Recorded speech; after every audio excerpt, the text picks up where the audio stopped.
It's a new planet. It's sort of like the old one. Gravity still works. There's the same number of continents, but the ground rules are changing. The 10,000 years of great stability that marked the Holocene and that provided the backdrop for the rise of civilization and then modernity is now no more. It's destabilizing with enormous speed. The first thing we have to shake is our endless fixation on growth as the answer to every problem that we face. It's worked pretty well for us, but we're now running into those limits to growth that people warned about 40 and 50 years ago. When you melt the Arctic, it is not a good sign. You know?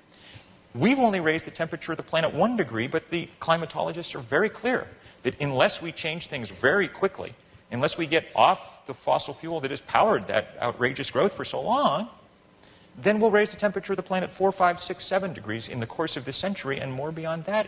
Instead of that constant growth, resilience, stability, security. We actually began to get a little sense of that, I think, in the last couple of years watching the financial system implode. All of a sudden, we had some idea that systems could grow, to use the parlance, too big to fail. That didn't mean they couldn't fail. It meant that if they did fail, they brought everything down with them. And that was a very scary proposition for our financial system. And it's an even scarier proposition if you start thinking about the other systems that we have that are similarly too big to fail and yet showing enormous signs of stress. Think about our energy system. Highly centralized, dependent on a few places, beginning to run out of its key constituents, which, when we combust them, are causing this amazing damage in the atmosphere. Think about our food system.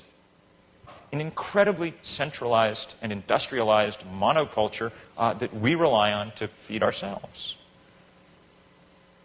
One that's very vulnerable to the change that's coming already. The answer, I think, is to begin to figure out how to take these systems, like our food system, and try to build them down some, spread them out so that they don't topple over and fall the way our financial system did.